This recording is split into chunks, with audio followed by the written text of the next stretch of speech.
Terima kasih Pak Randika. Assalamualaikum warahmatullahi wabarakatuh. Salam sejahtera buat kita semua. Apakah slide saya sudah terlihat? Terlihat jelas, Dokter Daniel. Baik, terima kasih.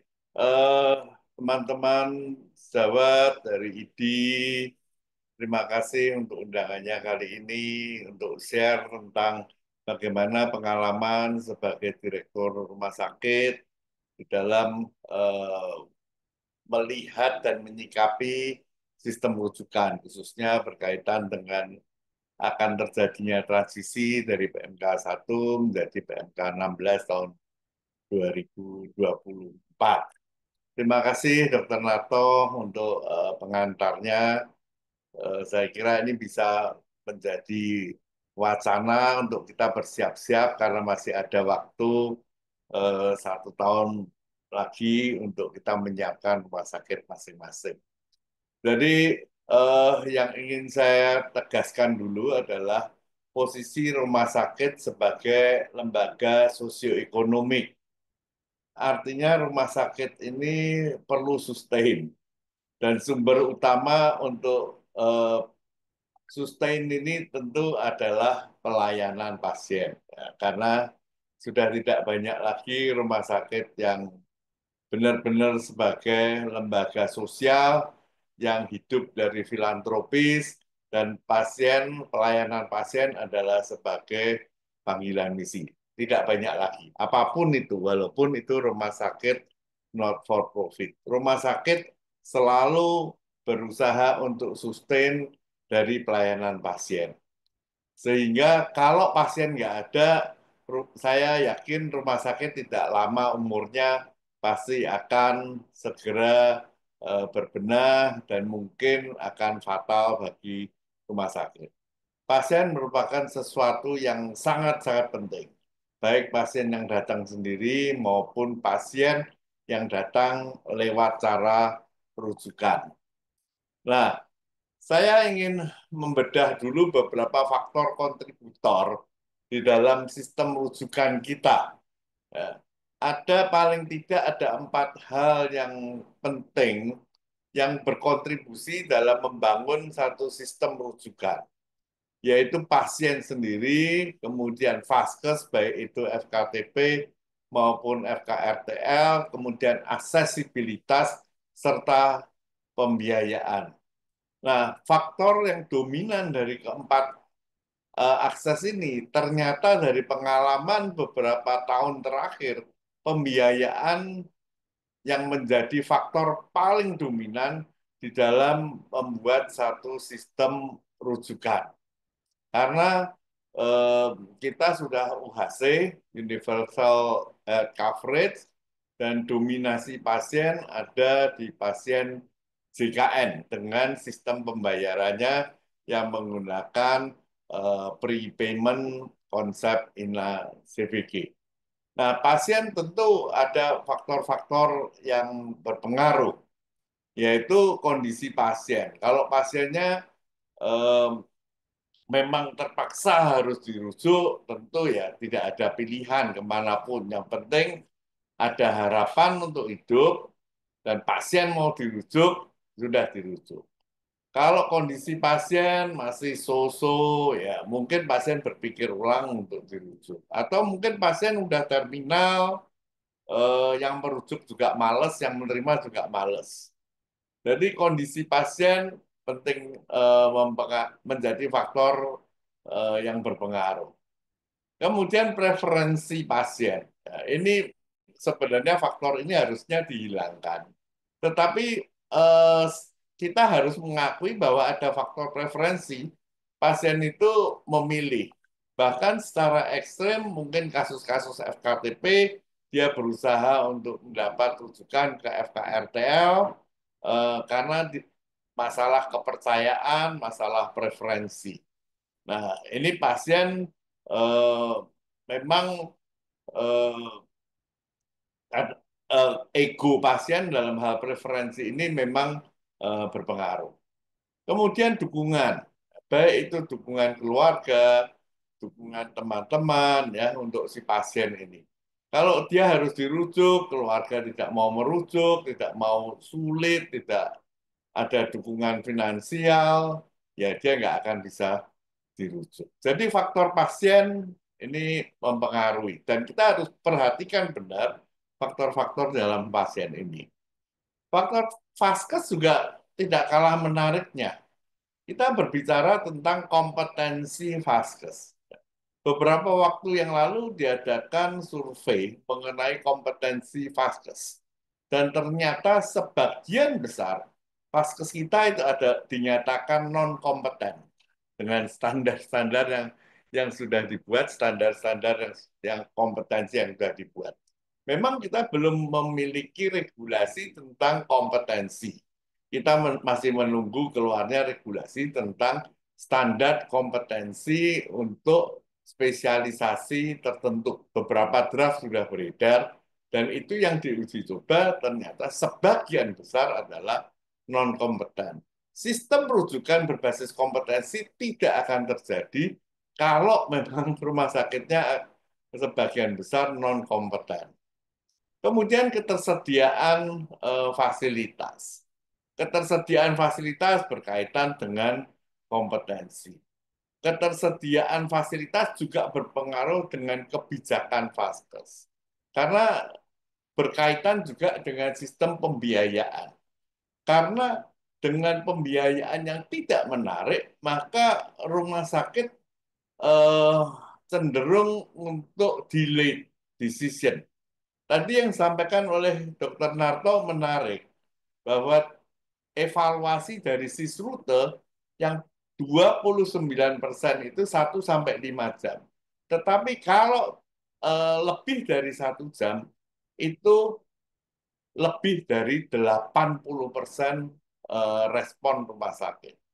Nah, kan kita selalu bertanya-tanya, ini nggak dibaca tawaran Sisrutenya, atau memang harus terlalu banyak konsultasi atau berhitung kira-kira akan ada yang mengisi nggak ya?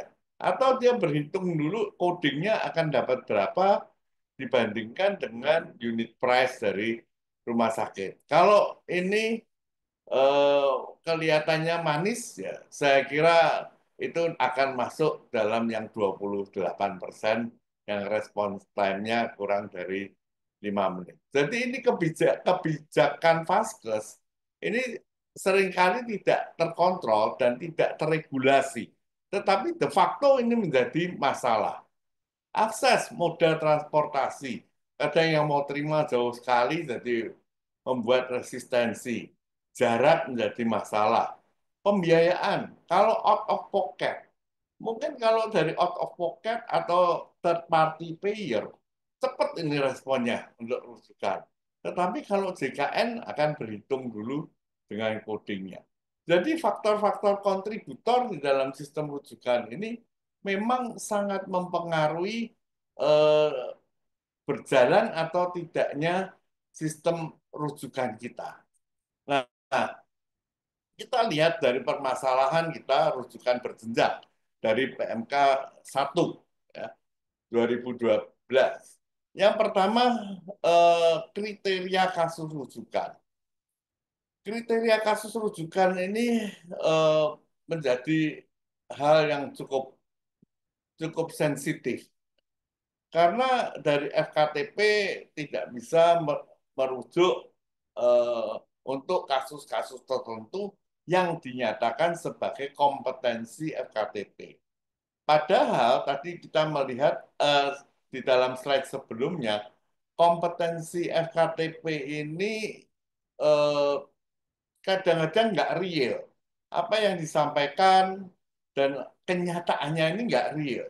Sehingga akhirnya pasien ini stuck kalau tetap mau menggunakan rujukan eh, dalam sistem JKN-nya. Tetapi kalau rujukan dengan out of pocket saya kira ya tidak ada masalah. Tetapi memang eh, karena kompetensinya ini banyak FKTP nggak standar, sehingga ada kasus-kasus yang memang secara teoritis harusnya dikerjakan di FKTP, tetapi karena tidak bisa ya eh, nggak bisa dirujuk ke rumah sakit. Ya, ini dalam sistem yang saat ini berlaku. Rujukan antar FKTP sebenarnya dimungkinkan sebenarnya hal itu, tetapi karena itu menjadi bagian dari kewajiban perujuk untuk membayar biayanya dan akan diambilkan dari biaya kapitasinya, maka ini juga resisten untuk dilakukan. Zonasi rujukan. Zonasi rujukan dibuat oleh BPJS Kesehatan dan kadang di beberapa daerah zonasi rujukan direncanakan oleh BPJS Kesehatan bersama dengan Dinas Kesehatan setempat. Katanya mau bagi-bagi kue dan membagi-bagi tempat ya. Tetapi zonasi rujukan ini sebenarnya rawan juga untuk ada moral hazard di sini untuk zonasi rujukan. Dan ini menjadi masalah juga bagi pasiennya, karena sebenarnya pasien ini bisa dilayani lebih baik di dalam satu rumah sakit tertentu, FKRDL tertentu, tetapi karena terbentur oleh zonasi. Karena kita harus mengakui bahwa dengan kelas rumah sakit yang sama, belum tentu standar pelayanannya akan sama karena ada faktor-faktor SDM, faktor fasilitas, dan sebagainya. Kemudian ada masalah birokrasi rujukan. Beberapa daerah menerapkan dinas kesehatan bahwa rujukan pertama adalah ke rumah sakit umum daerah.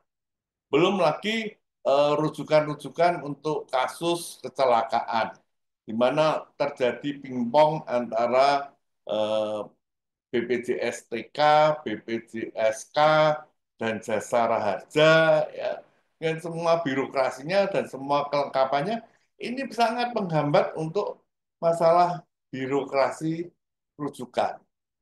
Belum lagi pembatasan-pembatasan kasus dalam rujukan dari FKTP ke rumah sakit tipe D, tipe B, tipe A, ya masing-masing ada kasus. Apalagi kalau kasusnya rugi, seringkali rumah sakit membuat kuota. Saya untuk kasus ini hanya mau 10 kasus sebulan. Ini sudah masuk kasus ke-10, maka saya stop menerima rujukan. Ya, karena case mix-nya kan memang begitu. Kan kita nggak bisa menolak terus, tetapi secara case mix harus diperhitungkan tarif yang baik maupun tarif yang kurang baik. Kemudian ada tarif klaim rujukan. Nah, yang ini yang tadi saya bilang faktor pembiayaan mendominasi. Karena tarif klaim rujukan ini kalau nggak bagus, ya pasti responnya akan sangat lama. Ya, perhitungannya akan sangat ketat, pertimbangannya banyak. Tetapi juga bisa terjadi dalam rujukan PMK 1 ini yang sekarang berlaku banyak karena FKTP tipe D atau tipe C, ke tipe B, tipe A akan terjadi kasus yang sekedar lewat karena prosedur. Ini adalah permasalahan-permasalahan yang ada di dalam sistem rujukan saat ini. Kalau kita melihat ke depan, ya, dengan rujukan berbasis kompetensi, kita juga harus mengenali dulu risikonya yang mungkin terjadi dan kita harus mengantisipasinya, baik untuk semua stakeholders, tentu regulatornya dari Kementerian Kesehatan dan rumah sakit maupun FKTP maupun eh, pembayarnya baik itu dari asuransi, eh, AKT, kemudian juga dari BPJSK, BPJSTK, Jasara Harja, dan lain-lainnya. Saya kira kita semua harus mematangkan hal ini untuk persiapannya supaya nanti berjalan. Yang pertama adalah pemantauan rujukan berbasis kompetensi. Ya, karena kalau rujukan berbasis kompetensi secara teori oke, nggak ada masalah, lebih enak untuk pasiennya ya sesuai dengan kebutuhannya. Tetapi rujukan berbasis kompetensi ini harus benar-benar dilihat ya arahnya bagaimana, siapa dirujuk kemana, ya. Karena mungkin ada banyak faktor yang mempengaruhi, apalagi rujukannya nanti akan berbasis dengan aplikasi. Dengan berbasis aplikasi, kalau aplikasinya macet itu nggak bisa merujuk. Ya tentu ada backdoor-nya melalui rujukan manual tetap harus ada. Tetapi juga backdoor juga rawan untuk dimainkan juga sebenarnya. Akan terjadi banyak kemungkinan permainan di luar jalur. Jadi harus ada wasitnya untuk memantau rujukan berbasis kompetensi dan harusnya itu day to day. Kalau perlu 24 hours. 24 jam sehari harus ada yang memantau lalu lintas rujukan antar vaskes ini. Dan kalau ada masalah segera diklarifikasikan. Yang kedua yang harus diantisipasi adalah pemenuhan standar kompetensinya. Walaupun tadi sudah terintegrasi dengan ASPAK, SIS-DMK, RS online, dan lain-lain, tetapi standar kompetensi ini buat saya ini di Indonesia saya sudah 30 tahun, saya sempat 30 tahun menjadi direktur, sekarang saya ada di grup, eh, rasanya rawan sekali untuk dimainkan. Karena standar kompetensi ini yang terdaftar de facto dan de jure-nya bisa berbeda. Apa yang didaftar dengan standarnya ini beda. Apalagi di daerah. Eh, banyak mungkin SDK-nya, sumber daya kesehatannya yang cuti. Ya, atau tidak ada di tempat, sehingga kompetensinya tidak bisa terpenuhi. Tetapi apakah itu selalu terbaca di dalam sistem aplikasinya? Dan apakah benar-benar rumah sakit? Apa atau seperti survei yang dilakukan beberapa waktu yang lalu, ternyata non kompeten. Ini tidak akan terbentuk menjadi sistemnya. Kemudian koordinasi kompetensi. Koordinasi kompetensi kan kita inginnya adalah pasien ini nyaman, dapat pelayanan yang baik, ada di dalam satu zona, ya, kompetensinya dalam satu lengkap, secara epidemiologis kasus-kasus yang banyak ditemui bisa dilakukan, dilayani oleh banyak FKRTL, sedangkan kasus-kasus yang mungkin tidak banyak atau jarang hanya dilayani oleh FKRTL tertentu. Dan ini harus disepakati, karena kalau kita silahkan mengembangkan kompetensi masing-masing, dan semua memiliki keyakinan masing-masing, maka akan kacau nih kompetensi di dalam satu daerah.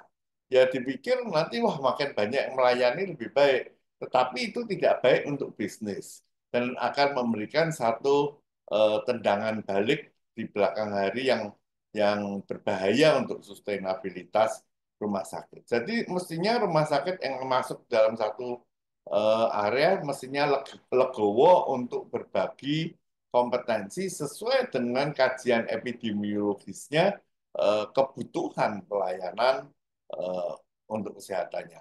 Nanti semua kita berbicara KJSU dan lain-lainnya, 10 hal prioritas.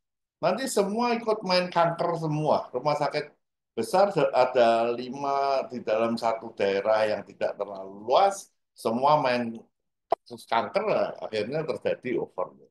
Kasus jantung seperti di Jogja, cat lab-nya sudah sangat-sangat banyak sehingga tidak semuanya bisa dibeli oleh eh, BPJS Kesehatan. Dan akhirnya banyak juga yang idle padahal di lain daerah cat lab masih diperlukan. Nah, jadi harus ada koordinasi kompetensi kalau kita ingin mau mau melaksanakan PMK 16 2024 ini. Kemudian bukan kompetensi, kompetisi antar FKRTL. Kompetisi antar FKRTL ini perlu diperhatikan. Nanti karena kita berbicara rumah sakit sebagai lembaga sosioekonomis. Ya, lembaga sosionya oke banyak, tapi lembaga ekonomisnya nggak baik kalau terjadi oversupply vaskes di dalam satu daerah. Karena pemerataan tidak akan merata. Ya, akhirnya terjadi hal-hal yang tidak sehat. perebutan pasien, menggunakan upaya-upaya yang tidak etis dalam mencari pasien, mencari rujukan, praktek kickback di dalam rujukan, itu semua akan terjadi kalau tidak ada pengaturan kompetisi antar FKRTL.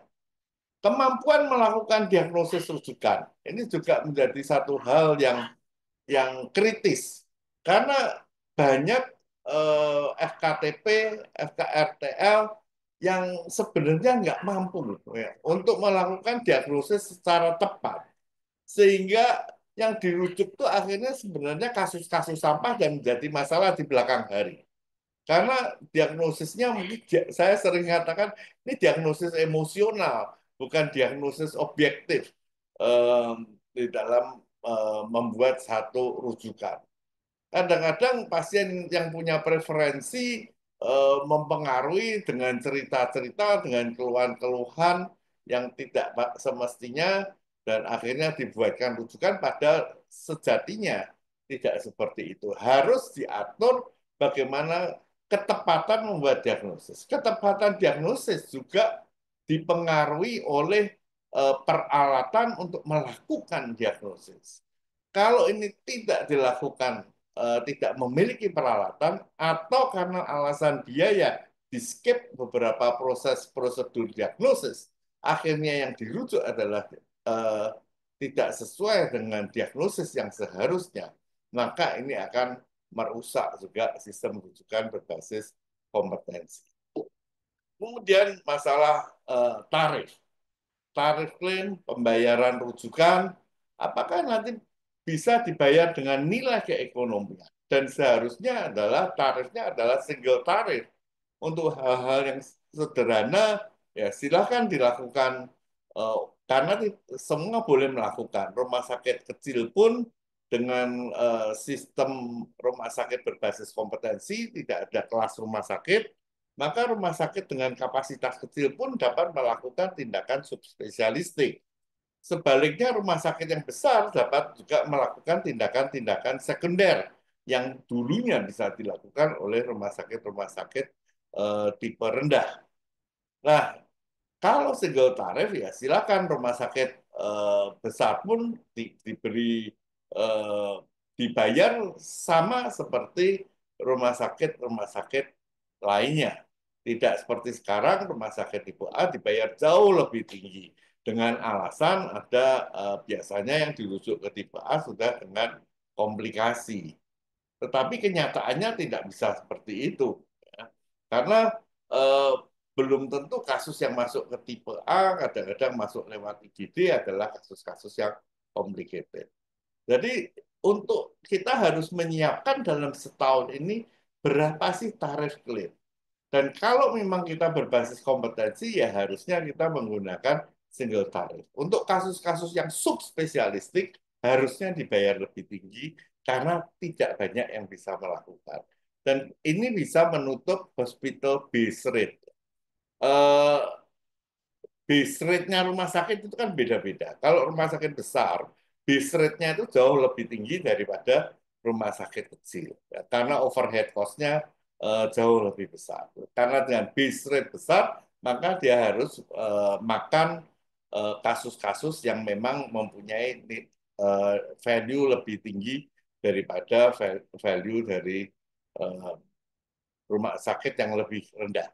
Dan value yang lebih tinggi itu didapat dari layanan subspesialistik ya, dengan jumlah volume yang cukup.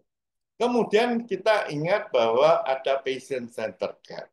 Hak pasien untuk memilih ini harus menjadi satu perhatian juga. Tidak bisa semuanya ditentukan by sistem karena bagaimanapun juga tetap preferensi pasien itu menjadi bagian dari hak pasien.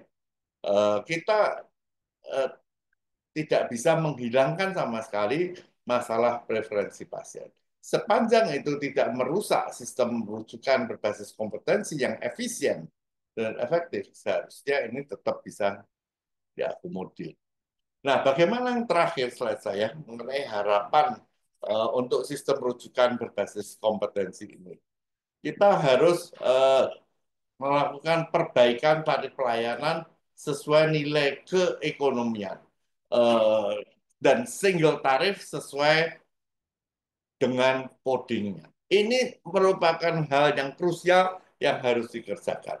Sebelum eh, PMK 16 ini dilaksanakan. Tarif harus sudah dibereskan. Karena kalau tidak, responnya akan tetap lama. Kemudian patient centered care. Pasien ini harus harapannya adalah pasien ini dirujuk sesuai dengan harapan dan kebutuhan klinisnya. Bukan hanya kebutuhan klinisnya, tetapi juga harapan pasien. Karena kita menghargai hak pasien untuk menentukan dirinya sendiri. Kemudian harapan yang ketiga adalah zonasi ini menjadi sesuatu yang relatif. Zonasi perlu karena dalam regulasinya juga dikatakan eh, harus lebih lebih dalam keterjangkauan, tetapi zonasi bukanlah mengunci rujukan. Zonasi lebih merupakan rekomendasi. Pilihan pertama untuk rujukan rumah sakit dengan kompetensi yang memadai menjadi pilihan yang pertama. Tetapi pasien tetap berhak untuk memilih di luar zonasinya dengan rumah sakit eh, yang menjadi preferensinya. Toh tidak ada perbedaan biaya lagi kalau itu menjadi satu single tarif. Aplikasi rujukan yang reliable. Ya. Karena aplikasinya ini kan sekarang si Sruto pun kan sering macet-macet, sering terganggu aplikasinya. Nah, ini aplikasi ini harus benar-benar dibuat bugs free dan memang dia bisa memantau dengan benar. Standar kompetensi juga dipantau bukan sekedar asal mengisi aspek SIS-DMK, tetapi juga benar-benar harus dilihat kompetensinya ini benar sesuai. Dan ini ada verifikasi untuk kompetensinya. Kemudian karena ini semua adalah secara sistem, tetap diharapkan kalau ada masalah mestinya ada desk untuk konsultasi secara administratif dan ini harus standby 24 jam sekaligus untuk memantau sejalannya sistem rujukan. Saya kira begitu Pak Radika, apa yang bisa saya sampaikan dari pengalaman selama ini. Terima kasih. Wassalamualaikum warahmatullahi wabarakatuh.